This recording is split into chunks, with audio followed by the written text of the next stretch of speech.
Welcome, StarCraft lovers from around the world. It's me, Valdez, with Wolf, bringing you another day of SSL premiere on Monday. It's 7 p.m. in Korea. Perfect time to watch some StarCraft, Wolf. That's right, and we've got some exciting matches today. A few mirrors to start the night off, but I'm looking forward most to the TVPs there at the end. So, going to be a good night of matches, and I think we're nearing the halfway point. We're, of course, in week 4 of 9 here for the round-robin part of the season. And there are some players down at the bottom and some that are glowing really highly up at the top. So for those at the bottom, it's time to start the road to redemption this week, or they might find themselves going into challenge next season, because we're kind of reaching the part where you're going into the path of no return. Alive at 0-3, for example, at the bottom there. Biel not looking so hot himself after coming off a pretty decent season last season. I think we're on TV. How do you know every time? It's because the crowd just looks at us and claps. Also, Okay. Kanata's wearing those glasses. What the hell? These guys are trying to meme so hard. Okay, you can see it now on the English stream we put up for you guys. Kanata says deal with it. Where did he get those? They're actually for sale around Seoul right now. They're trending. I haven't been able to find myself a pair yet, but I'm looking still ever so carefully. I saw one actually at a subway, inside the subway station, and I was like, are these for sale? And they're like, oh, no, those are mine. I'm like, oh, I want to buy them so badly. You're like, how much would you like for them? I'm willing to give them. Hello, everybody. We're on Korean TV. Yeah. Well, finally we made it. I got to join the lobby. Okay. We're multitasking here at SSL. But when was that meme like first created? That must have been like I don't know. Years ago, like 4 years ago. It was around the time when Whiplash was casting Pro League, I remember, because he was the one who showed us all of those. What are those called? God, what's the name of that? The thing where you make it. There's a lot of air horns. Montage parody. That's where that's from. Yeah, the montage parody. Yeah, that's where that's from. Okay. Good old Whiplash. So we've got some good matches tonight, guys. Of course, we're just getting to the early part of this broadcast. So the players are getting set up and whatnot. We'll introduce the matchups in just a moment. But at least you guys we got to get introduced on Korean TV. We got to introduce the Korean commentators on the English TV, on Twitch TV. It's got to be equal, you know. It's equal opportunity here at SSL Premiere, showing all the casters. I do want those glasses, though. But yeah, my point was, like, those came out, what, 5 years ago? Yeah. Maybe even before that. Maybe they were just used in the parodies. So whose idea was it to just start making those glasses now? Shouldn't they have been around for, like, a long time? But either way, guys, we're going to go to a short VCR, and then we'll go straight to Hyungya.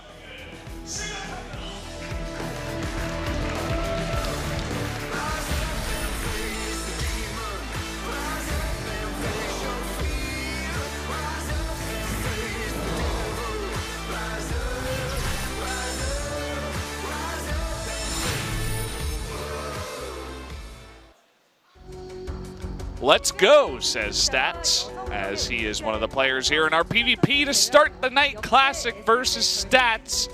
One of the closest matchups for tonight, I'd have to say.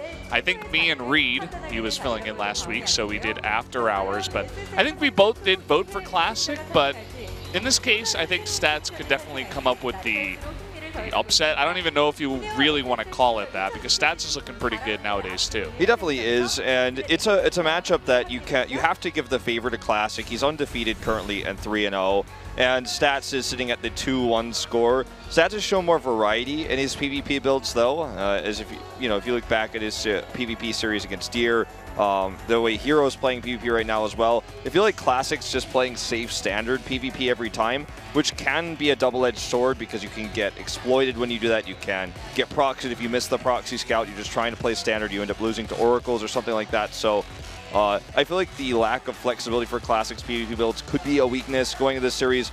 But as I said, we're at the halfway point. Biel and Alive down at 0-3. Classic the only player who's undefeated. His Innovation did lose to Dark last week. So it's time to step it up for those players down at the bottom. Here are our head-to-heads for these two players. We're going to Odyssey, Ascension 2, Aiur, and Abyssal Reef for our 3 maps.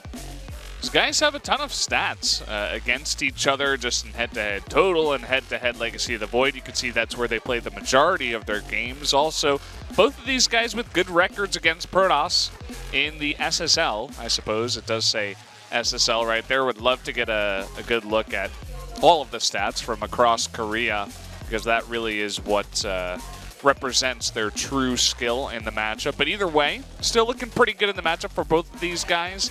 As you said, I think it's going to be up to Classic to try to play a little bit more wary of Stats' weird plays. I mean, he brought in Dark Templar again into PvP, which we don't really see too often, and it actually worked against Deer, so got to be careful about those tricky builds. You definitely do. The map pool as well, I feel like, does lend towards Classic style.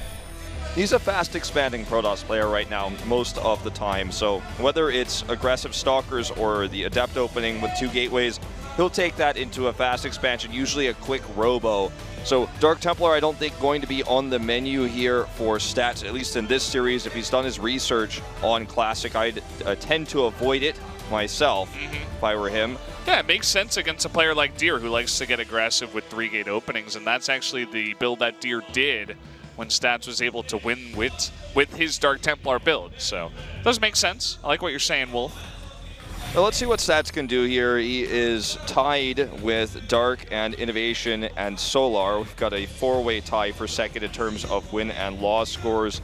He is, of course, in 4th total with his indicator points, but the guy definitely could bring it back here. We could have him tied with win-losses with Classic with the win here if he can find the holes in the builds that we've been seeing from Classic. So that's going to be, I think, the idea here for Stats tonight in this best of 3.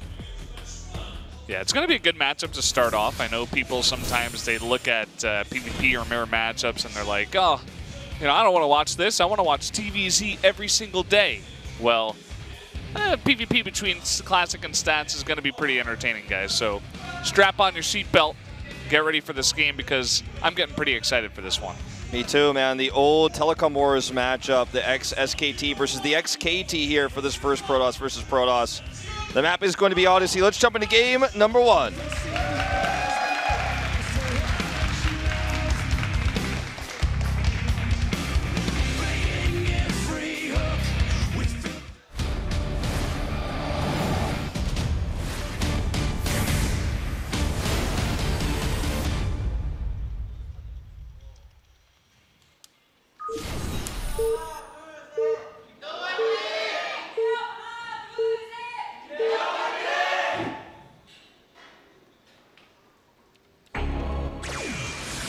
Fly, better fly. Jin Air. Up on the top left, the red Protoss. It is Classic. Former SKT, now he's all by himself. That's right, and his opponent to the bottom right, likewise for a while was by himself, but is now with Splice. It is Stats.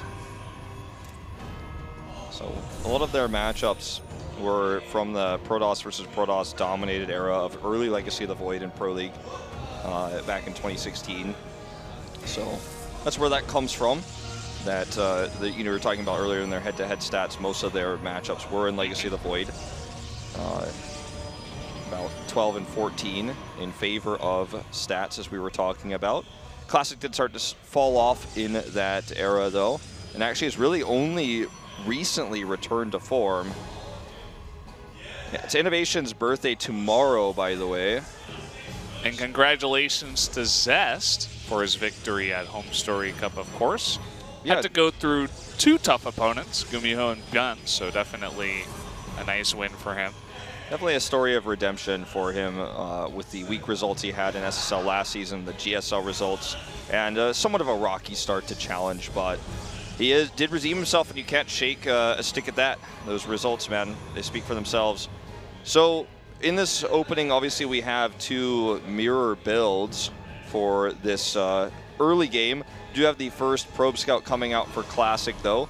It's actually Stats who will be skipping the Scout, which isn't crazy considering Classic, as we were talking about in this matchup before, doesn't really do weird stuff. Doesn't really proxy right now. Doesn't really cheese a whole lot. So if you're Stats, you're not really worried about scouting in the early game, and it's better to actually hold on to that extra probe count. So that's what we see him do here. It's going to be Stalker versus Stalker. So no Adept Shade attempts here. I thought maybe without the Scout, he would go for Adepts to make sure he got into the main base of Classic, just to make sure, but decides against it, wants to be a bit more defensive. And already you could see Classic is leaning towards the exact build we described. The 2 gates into the Fast Nexus, into probably will be the Robotics Tech right after that. Having the pylon on the low ground here. Especially knowing that Stats did not scout. I feel pretty happy about this. Gonna go ahead and drop that pylon on the low ground. Will be a Stargate first, actually, though. So maybe he wanted to try to fake out a scout with that pylon, but either way, can still take the Nexus right afterwards.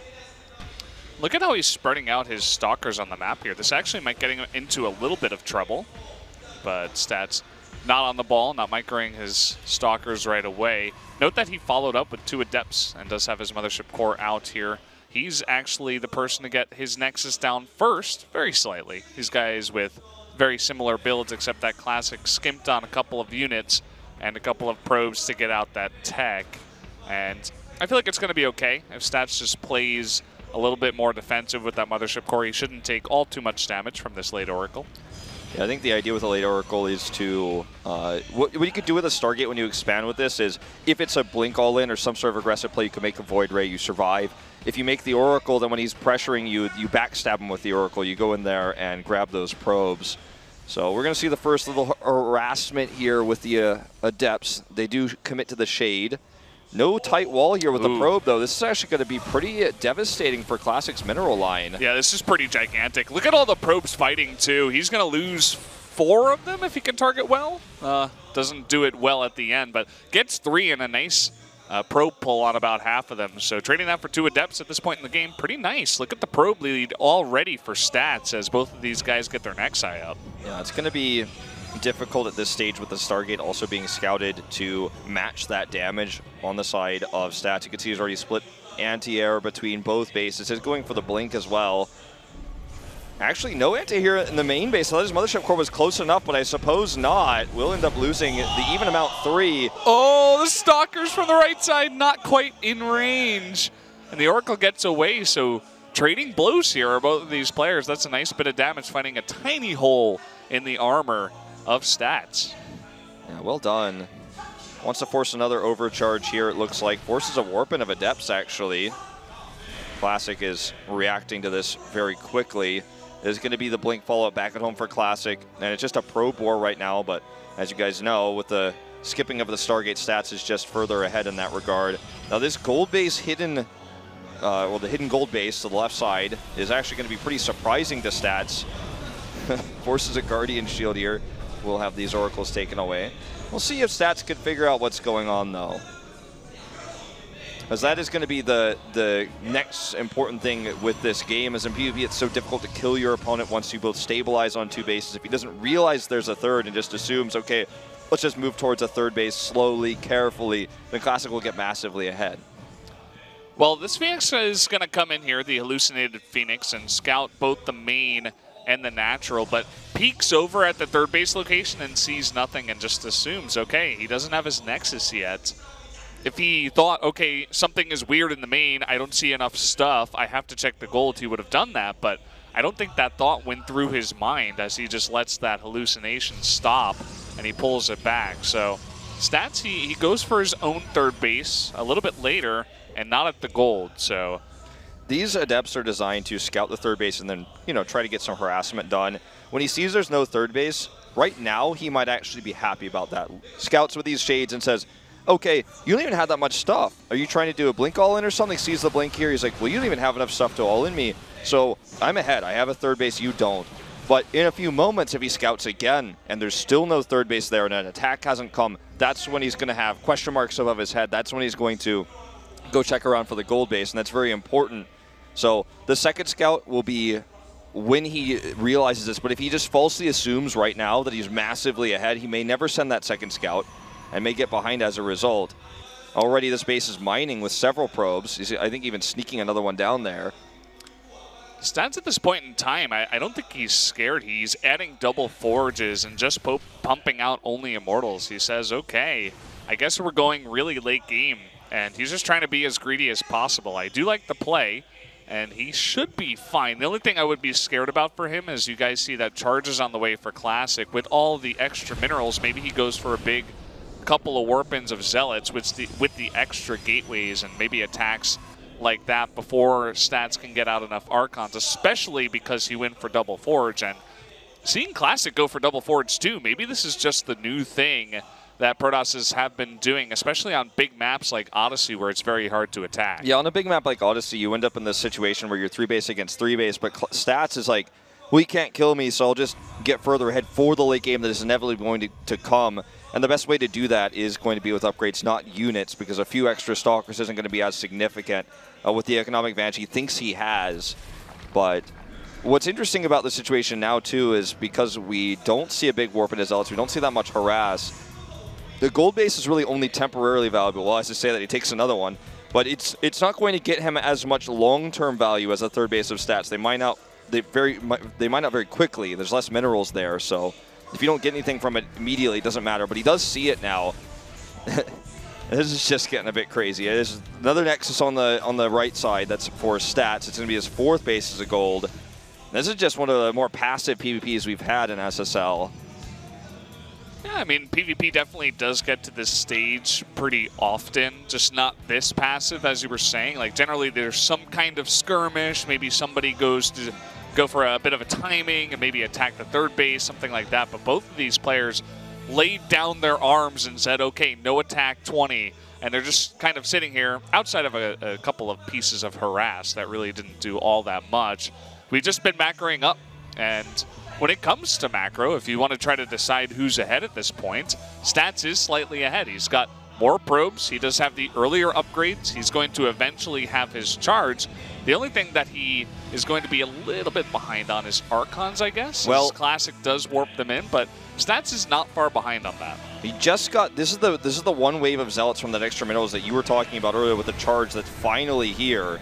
And this is something that Stats is going to have to deal with. Looks like he's identified this fourth base. He's going to go and check it out right now. He's going to go for, it looks like an Immortal drop here in the main base at the same time with a huge warp and have some more Zealots. So the Zealot charge here is about to finish for Stats. He has the high ground, so Classic better not try it. But over here, he is just going to warp in defensive Zealots.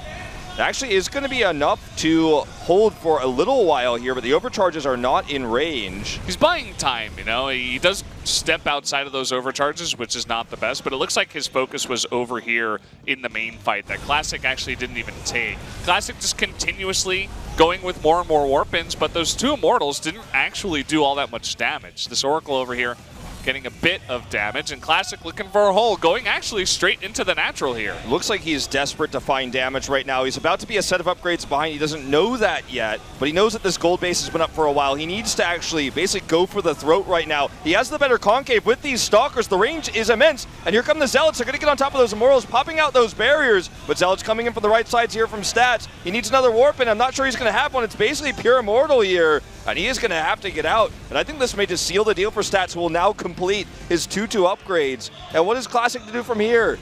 Well, he's going to try for another warp in that he cancels, and the Immortal even dies. He might lose his second warp prism in the meantime. Everything going wrong for Stats, and really what it came down to was that gigantic Immortal account you were talking about. He was up to either 5 or 6 Immortals, and Classic only had 1 in his main army. There were 2 in the main that were attacking buildings and fighting Zealots. What does that do for you? Absolutely nothing. So in the end, you were talking about desperation. It kind of did look like that. He wanted to hit a timing. He was looking for a fight, but he forced it too hard. He forced it too hard. Now, this game is not over, but Classic has a mountain to climb because he's secured that fourth base, sure, but it's not a gold base like his opponent's is. And he has the weaker army size. Economy-wise, he's a little bit behind, but not massively. But he has to catch up on upgrades. He's always going to be behind. 3-3 has already started for Stats before his 2-2 finishes. Stats is already leading the charge on getting that Dark Shrine for late game harass, better Archon efficiency. And he has the massive Archon lead. He just warped in 4. He's getting 2 more. Look at this. And he's going to catch an Archon here. This could just be the end of the game. Classic does have the line of sight blocker advantage for just a moment, but Stats has the army advantage to push through.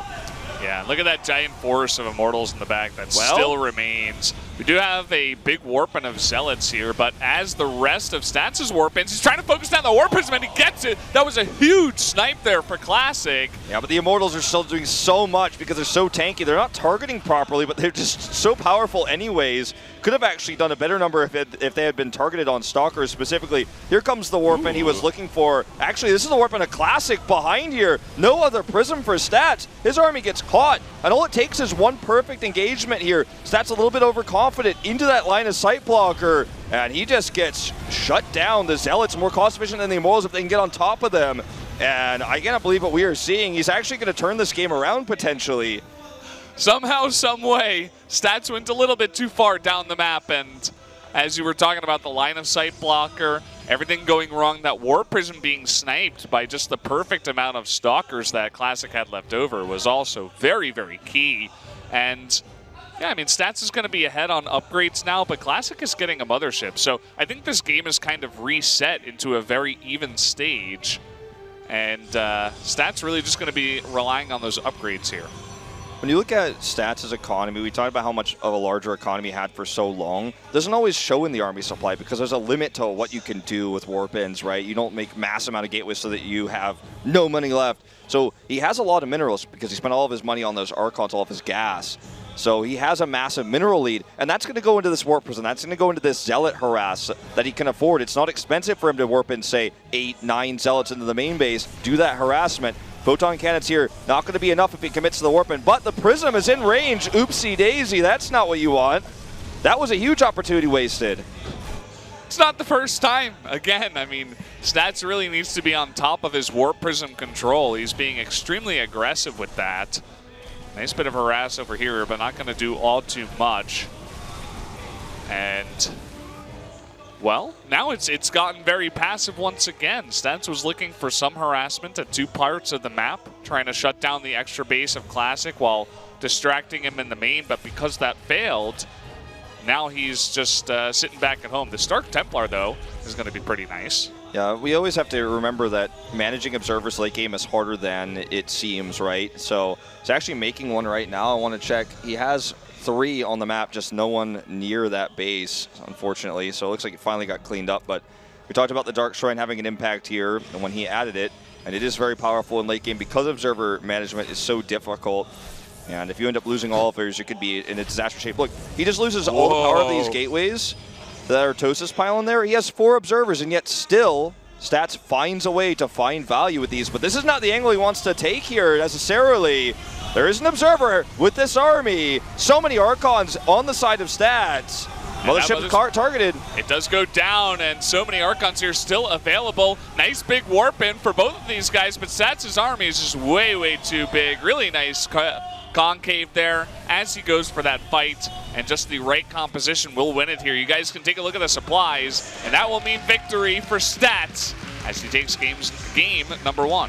The mirror matchups at StarCraft 2 can look like this sometimes, especially Protoss versus Protoss, where you have this large build-up, you have this 15-minute game. That game ended 16:30. You have this 15-minute game that goes on and on and on, back and forth, lots of exchanges. That everything can be lost in one moment where you take the wrong fight because the Archons are perfectly in position for your opponent. I think he thought that there was an observer or something there. He thought, okay, maybe he can't see my units, I'm just going to take this fight straight up. It's difficult to retreat in that situation anyways, but the Mothership was not giving any extra cloaking because the observer was there. Only one, by the way. Had that been sniped, totally different story. And it looked like he was trying to kite forward, so we lost a lot of DPS there as well. It was just a weird fight. It's one I'd have to go back and watch to see the subtleties of all of it, but it ends in, 6 seconds, and it's all over. Yeah. Sometimes that happens, especially in PvP. Extremely kind of passive, neutral, mid-game, early game. If nothing really happens, no aggression, and then late game, the 2 armies smash together, and the game is over. So Stats with a very good win on Odyssey. We are going to be jumping to Ascension to Aiur for game number 2. So another one of these more sizable 2-player maps. Yeah.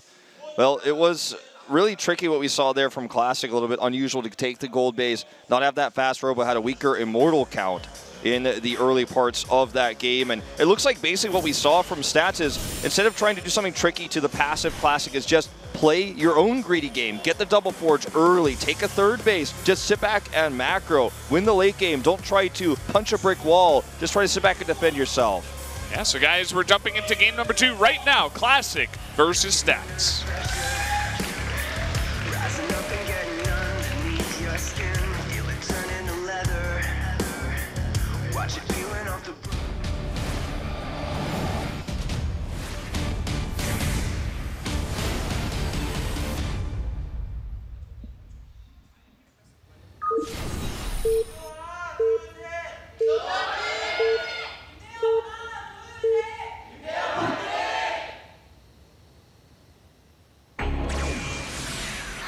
Here we go, Ascension Aiur for game number 2. Up in the top left, the red Protoss needs to win 2 in a row to come back. It is Classic.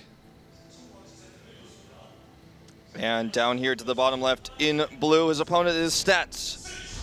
1 win away from being the first to defeat Classic, the second to take a map from him in Premier Season 2 for 2017.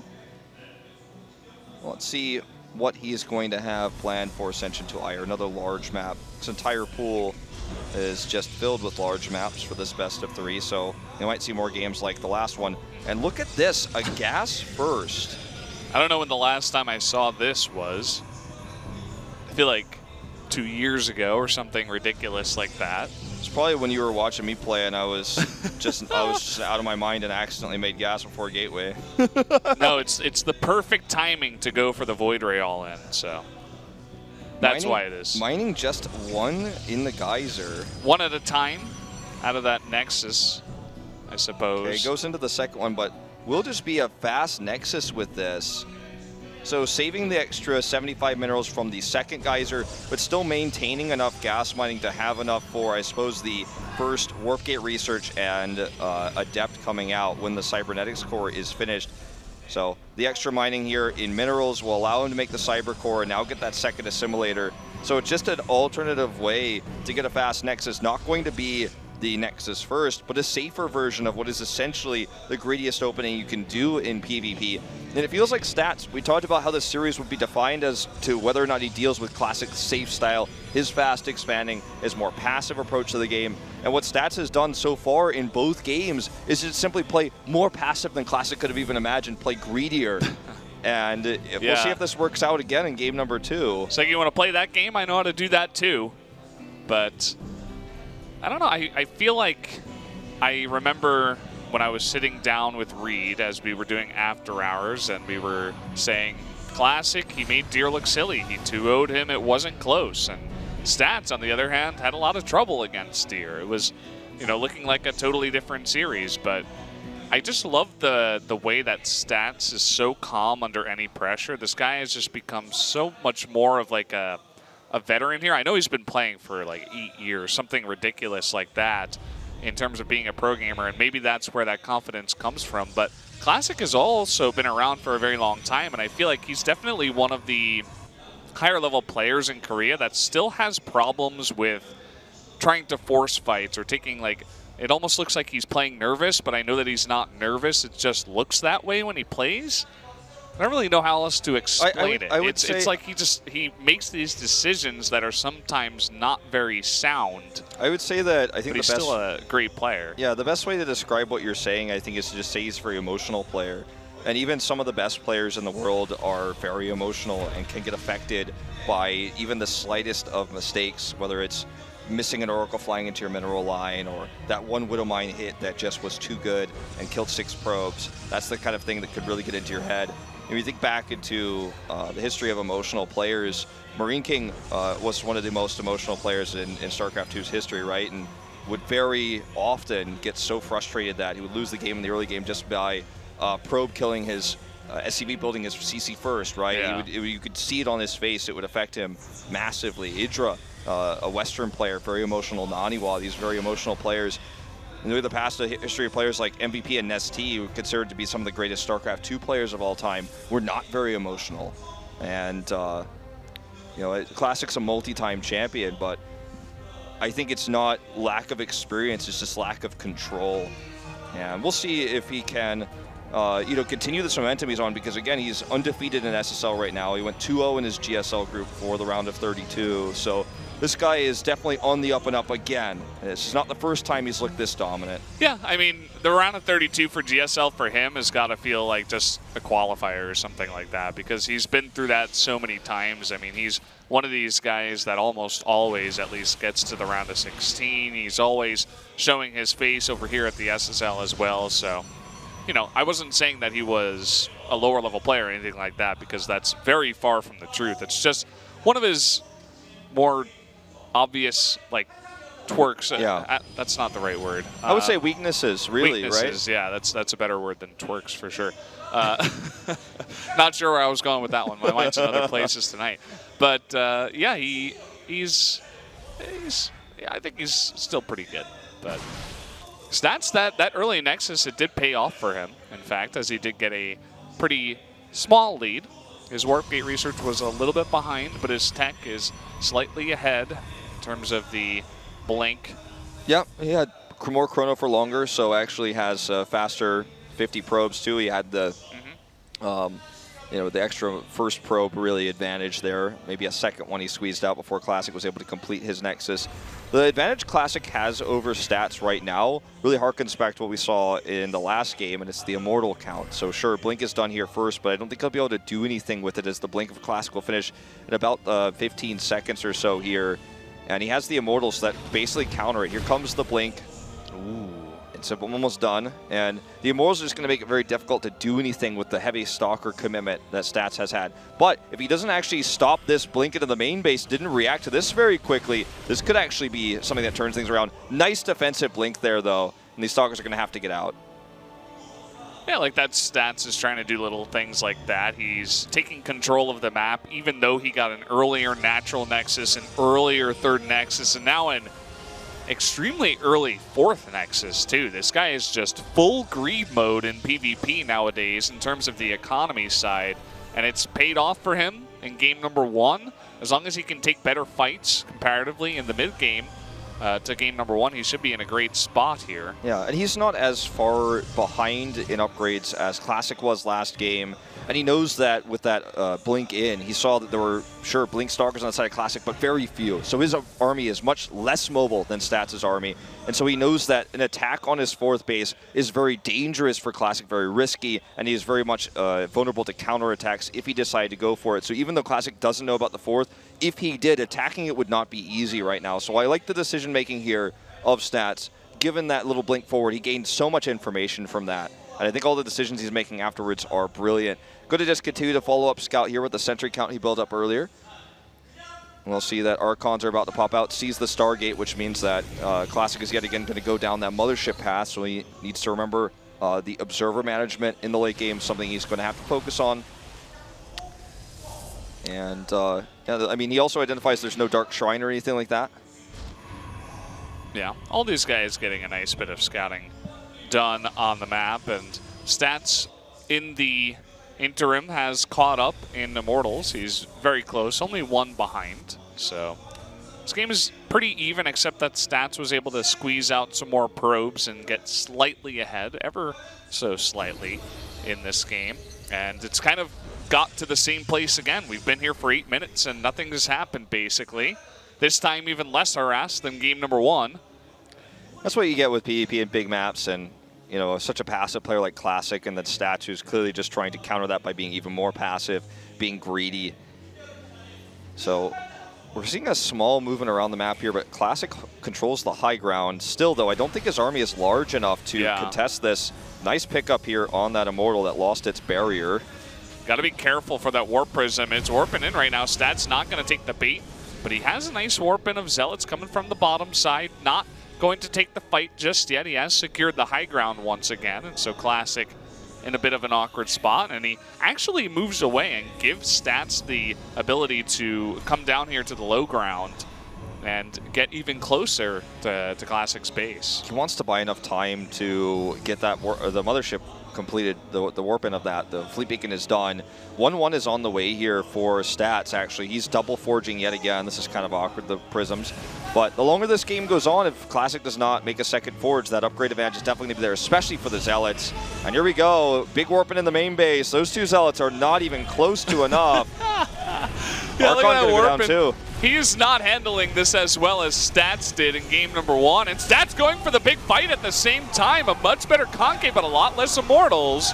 But at the same time, those Immortals are being focused down by the Archons in the front, and it looks like Stats, with the better position and more Archons, he's going to take that fight in the main at the same time. Oh, he just forced the warp in the main base there, and Classic was tied between two places at once, could not handle either. And that's going to be it. Classic will no longer be undefeated. He's going to lose his very first best of 3, 2-0 to Stats. We knew an upset was possible, and the narrative we wrote for this one is, can Stats figure out how to deal with Classic's PvP passivity? And he just did by being more passive, and then in the late game being more decisive. He got to the late game kind of countering the strength of Classic, then used his own late game decision-making strength that he had over Classic to take the better fights. The two-pronged attack there just threw Classic into a whirl. He warped in everything he could there in the main base to defend, which meant he didn't have a warp in where the attack hit, where he wasn't paying attention, where he didn't have the concave step. This was planned out 2 steps ahead by Stats. It was not a coincidence he decided to just randomly attack while the warp in was on the main base. It was a 1-2 punch, and it was really brilliantly done.